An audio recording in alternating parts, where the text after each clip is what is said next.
Gloria a Dios, hermanos, por este tiempo. Estamos una vez más, hoy miércoles, compartiendo el devocional, y que sea una palabra para cada uno de nosotros de mucha bendición en donde nosotros estamos ahora reunidos con la familia o tal vez estamos trabajando, pero que la palabra del Señor siga llegando a nuestras vidas. Amén. Así que acompáñeme en Deuteronomio capítulo 32, del versículo 15 hasta el versículo 36. Son varios versículos que vamos a leer y yo lo voy a leer en una versión muy actual, en la NTV. Y la palabra del Señor dice: pero Israel pronto engordó y se volvió rebelde. El pueblo aumentó de peso y se puso gordo y relleno. Entonces abandonó a Dios, quien lo había creado, y se burló de la roca de su salvación. Lo provocó a celo al rendir culto a dioses ajenos. Lo enfureció con sus actos detestables.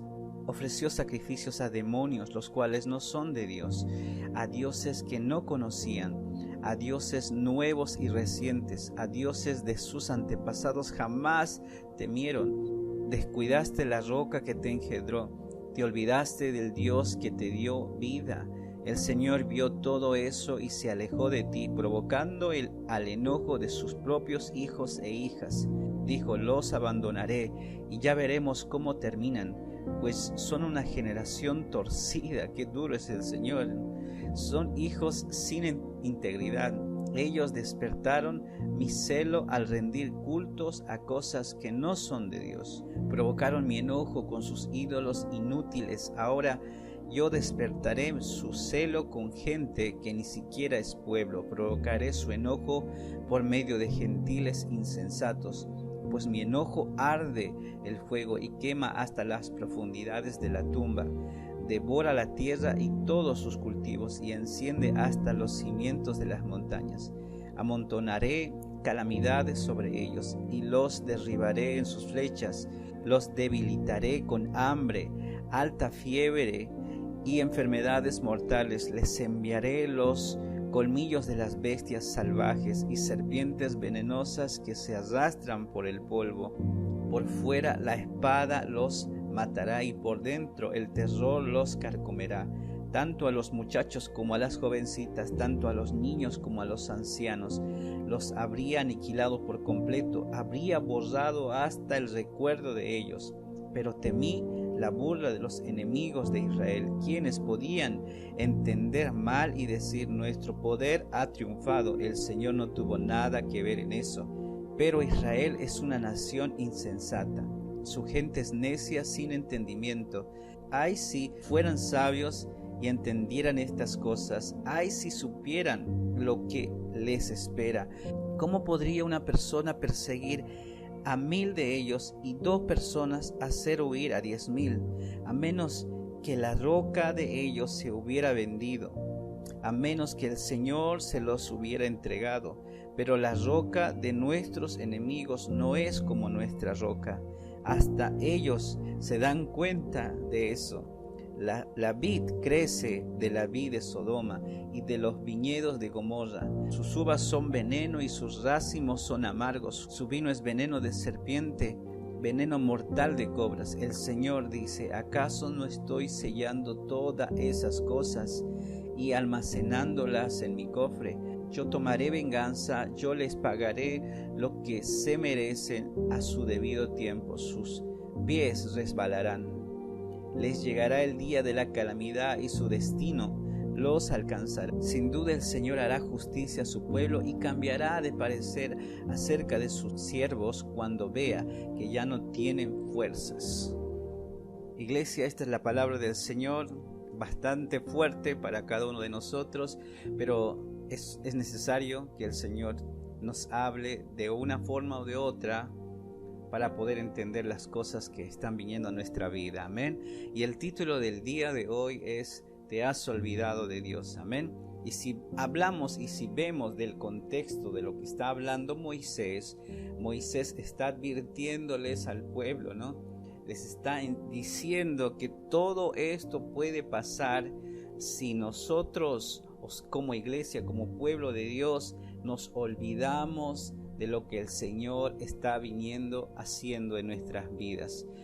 Dios les había prometido riquezas, Dios les había prometido que Él iba a hacer prósperos al pueblo de Israel, pero que nunca se olvidaran en su riqueza o en su prosperidad que era Dios quien les estaba bendiciendo de esa manera. Amén.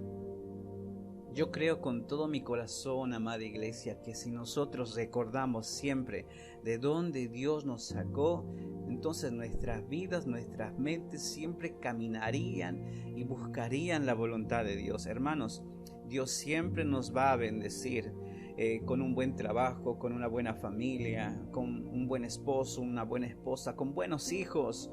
El Señor siempre va a estar bendiciéndonos materialmente, con un auto, con una casa. Tal vez el Señor te ha sorprendido con un lugar donde estás viviendo ahora.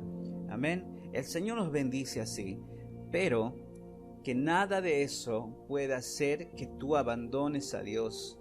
Lo único que vamos a causar, si por alguna razón amamos más lo que Dios nos dio, lo material, el trabajo, la familia, la esposa, que es mucho más importante que Dios para ti, ¿no? Si vamos a aferrarnos más que a Dios con las cosas que el Señor nos ha bendecido, entonces nos estamos olvidando de la palabra de Dios, nos estamos olvidando de lo que Dios quiere hacer con nosotros.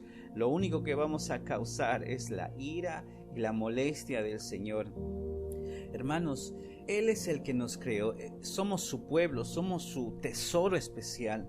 Si el Señor nos está hablando el día de hoy fuertemente, es porque el Señor nos ama. El Señor quiere que siempre estemos mirando todo lo que Él nos está advirtiendo en estos tiempos. Acuerden que su palabra no es simplemente hoy. Su palabra fue plasmada mucho antes que nosotros existiéramos, y esa palabra se sigue dando en estos tiempos.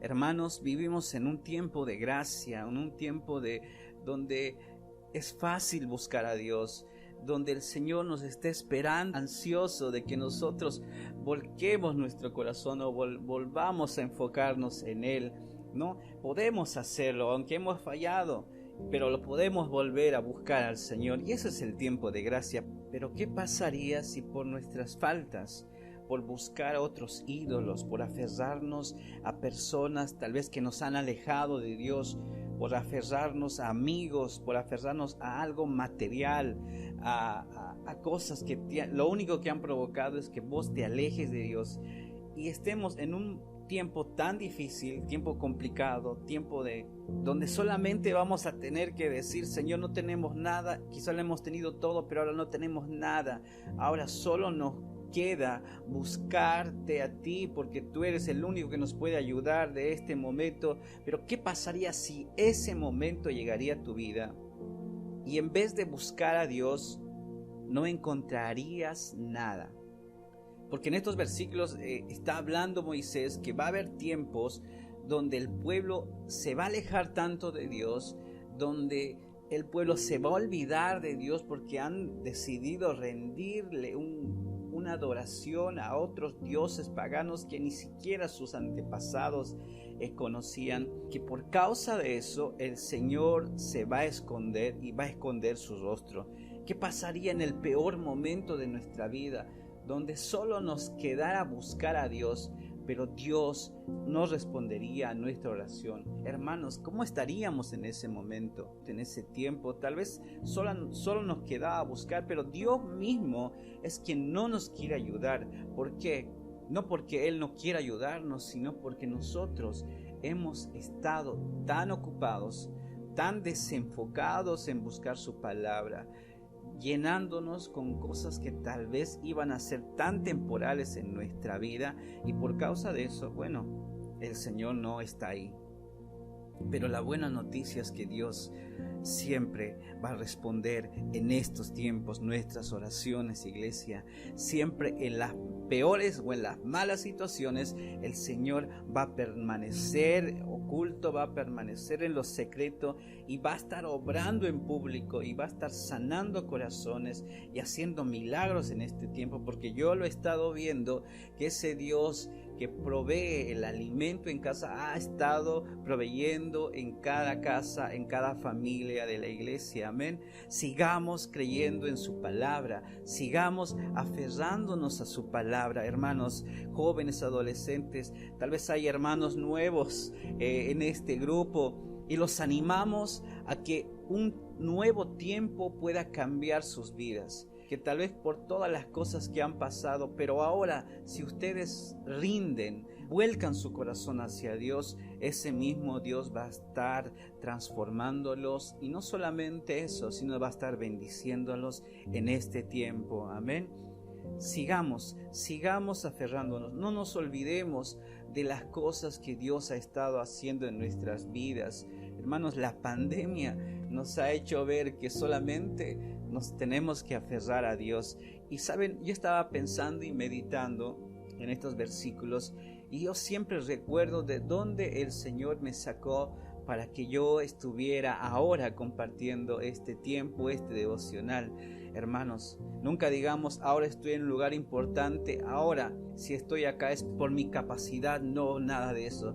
Estamos donde estamos es simplemente por gracia de Dios. Si tú eres sujer, si tú eres un padre de familia, una persona que ha estado ya tiempo caminando en el Señor, es simplemente por gracia, hermanos. Es un regalo de Dios que nos ha dado a nuestras vidas, y nunca nos olvidemos. No importa si no tienes nada, no importa si tienes mucho, nunca te olvides quién es Dios. Es el que va a estar contigo hasta en las peores situaciones o en los peores momentos de tu vida. Amén. El regalo de Dios para nuestra vida está muy cerca. Y quizá muchos de ustedes dicen, hoy Señor, el regalo de Dios sería que esta pandemia acabe, que esta enfermedad termine de una vez, que todos podamos volver a nuestros trabajos, a nuestros quehaceres, a las cosas que estábamos haciendo, que podamos ver en este tiempo, más que esta pandemia, al que está atrás de esta pandemia, que es el Señor, que está preparando algo poderoso atrás de esta pandemia. Hermanos, antes de la pandemia no sabíamos que iba a venir una pandemia así, pero ya está, la pandemia está, y el Señor está haciéndonos conocer algo en este tiempo. Pero ¿qué va a pasar si esta pandemia pasa? ¿Vendrá algo mucho más peor? ¿Pasará algo más fuerte? Pero sé que si nuestra fe, nuestra esperanza, el no olvidarnos de Dios sigue con nosotros, esa fe, esa esperanza nos va a hacer atravesar hasta los peores valles que vengan a nuestra vida. Nuestra fe es esa, hermanos. Nuestro tesoro no está en esta tierra. Nuestro tesoro, nuestro regalo está allá en los cielos. Ahí es donde nosotros vamos a estar. Para eso nos estamos preparando y para eso aguantamos todo lo que estamos pasando en este tiempo. Que tu fe sea una oración de poderle entregar al Señor. Si es que tienes que volver una vez más a los caminos del Señor, hazlo ya. No pierdas el tiempo buscando otras cosas, a otras personas que tal vez te van a ayudar temporalmente o tal vez no, pero Dios sí nos ayuda. Simplemente es invisible. Le creemos a algo invisible porque ese Dios invisible hace cosas visibles en este tiempo. Amén. Así que yo te invito a que puedas orar conmigo y decirle al Señor: Padre Dios, te doy gracias por este tiempo. Gracias porque tu palabra siempre nos hace recuerdo de quiénes somos como personas, como jóvenes, como adolescentes, como padres de familia, Señor. Gracias porque tu palabra nos anima y nos hace recordar que tú eres ese Dios que siempre quiere estar en el primer lugar en nuestras vidas. Y si yo dejo que tú seas el centro de mi vida, si yo pongo mi adoración, Señor, en tu palabra, pongo mi adoración en adorarte por quien sos, entonces tú vas a ser el que me guíe, el que me dé fuerzas, el que me anime, el que me desafíe a nunca rendirme, Señor. Padre, que tu Espíritu Santo nos ayude y nos anime en cada momento. Ayúdanos a nunca desfallecer. Que tu palabra siga animándonos como iglesia, que siga animándonos, Padre, porque no somos perfectos, sino que somos personas que estamos siendo transformadas cada día. Gracias, Señor, gracias por tu palabra. En el poderoso nombre de Jesús decimos amén, amén y amén.